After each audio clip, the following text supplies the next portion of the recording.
အနုပညာကြီးသိန်းတစ်ထောင်ကိုရုပ်ရှင်အဖွဲ့သားတွေအကုန်လုံးစီပြန်ခွဲပေးလိုက်တဲ့ရွှေမုံရတီရွှေမုံရတီရာဆိုရင်တော့အသက်30တောင်မပြည့်သေးပဲတော်တော်လေးအောင်မြင်နေတဲ့မင်းသမီးတစ်ယောက်ဖြစ်ပါတယ်ရွှေမုံရတီကအနုပညာအလုပ်တွေသိမ့်မလုပ်တော့တာ9နှစ်လောက်တောင်ရှိသွားပါပြီအခုအခါရုပ်ရှင်တကားကိုရိုက်ကူးဖို့လက်ခံထားပြီးရသမျှပတ်စံတွေအားလုံးကိုအဖွဲ့သားတွေထံပြန်ခွဲပေးလိုက်တာကြောင့်ပရိသတ်တွေအားလုံးလည်းအံ့ဩနေရတာဖြစ်ပါတယ်ဒီအကြောင်းအရာလေးနဲ့ပတ်သက်ပြီးအပြည့်အစုံသိချင်ရင်ဗီဒီယိုလေးကိုအဆုံးထိကြည့်ပေးကြပါဦး။ရှင်မုံရတီကဆယ်ကျော်သက်အရွယ်လောက်ကလေးကနေစပြီးတော့ရုပ်ရှင်ဇာတ်ကားတွေအများကြီးကိုရိုက်ကူးခဲ့ရတာပါ။အဲ့ဒီအချိန်တွေတုန်းကတော့ရှင်မုံရတီဟာခက်ချေချေနေတတ်တာကြောင့်ပရိသတ်တွေကအမြင်ကက်ခဲ့တာဖြစ်ပါတယ်။အသက်ငယ်ငယ်လေးနဲ့အောင်မြင်နေတာကြောင့်မာနကြီးရဆိုပြီးထင်ခဲ့ကြတာပါ။ဒါပေမဲ့ရှင်မုံရတီရဲ့အတွင်းစိတ်ကတော့အင်မတန်ဖြူစင်ပြီးတန်ရှင်းနေဆိုတာသူ့ရဲ့လက်ရက်တွေကနေတစတစပေါ်လာခဲ့ပါတယ်။ရောင်ကတော့ရှင်မုံရတီဟာလိုအပ်နေတဲ့နေရာတွေကိုအမြဲလိုအလူအတန်းလုပ်လို့ရှိတာကြောင့်ပါနောက်ပြီးအကူအညီလိုနေတဲ့သူတွေကိုလည်းအမြဲကူညီတတ်တာဖြစ်ပါတယ်အနုပညာရှင်နည်းနည်းပဲရတဲ့ဇက်ပုတ်မင်းသားမင်းသမီးတွေကိုတော့မှထောက်ပံ့မှုတွေပြုလုပ်ပေးခဲ့တယ်လို့သိရပါတယ်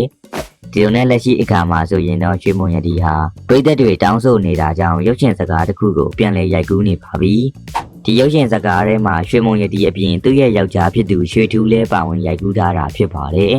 ဒီဇလန်းကအင်မတန်ကောင်းမွန်တဲ့ဇလန်းဖြစ်ပြီးရွှေမုံရတီအနေနဲ့အချိန်တွေအများကြီးပေးပြီးပင်ပန်းပန်းတရုပ်ဆောင်ရမှာလည်းဖြစ်ပါတယ်ဒါကြောင့်မလို့ဒီဇာတ်ကားကနေအနုပညာကြီးအဖြစ်နဲ့သိန်းတစ်ထောင်နီးပါးရရှိတာပါ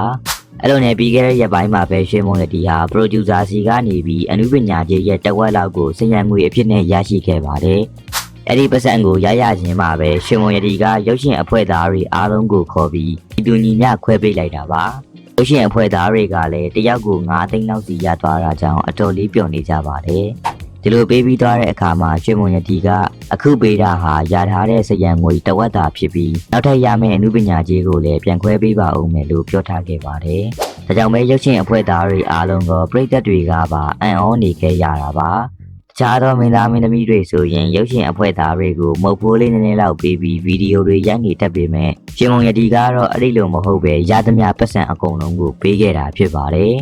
ဒီအကြောင်းအရာတွေအားလုံးကိုလည်းပတ်စံလက်ခံရရှိခဲ့တဲ့ရုပ်ရှင်အဖွဲ့သားတွေစီကနေပြီးသိရှိခဲ့ရတာပါတကယ်ဆိုရင်သူ့ယောက်ျားဖြစ်သူချွေထူးရတဲ့အနုပညာကြီးတွေကိုပါခွဲပြီးပေးခြင်းပေးမဲ့လေသူတို့အတုံးစရိတ်လေးရှိသေးတာကြောင့်မလို့နားလည်ပေးပါလို့လည်းပြောပြခဲ့ပါတယ်အခုလိုမျိုးရသမျှအနုပညာကြီးသိန်းတစ်ထောင်နီးပါးကိုရုပ်ရှင်အဖွဲ့သားတွေအားလုံးစီပြန်ခွဲပေးလိုက်တဲ့ရွှေမုံရတီအပေါ်ပရိသတ်တို့ရောဘလို့ထင်မြင်မိပါလဲပရိသတ်ကြီးတို့ရဲ့အထင်မြင်လေးတွေကိုလည်းအောက်က comment လေးထဲမှာဝင်ရောက်ရေးသားပြီးတော့ကြားဖို့ပြောချင်ပါတယ်နောက်ထပ်ဗီဒီယိုလေးထဲမှာပြန်လည်ပြီးတော့ဆုံတွေ့ကြပါမယ်အားလုံးကိုကျေးဇူးတင်ပါတယ်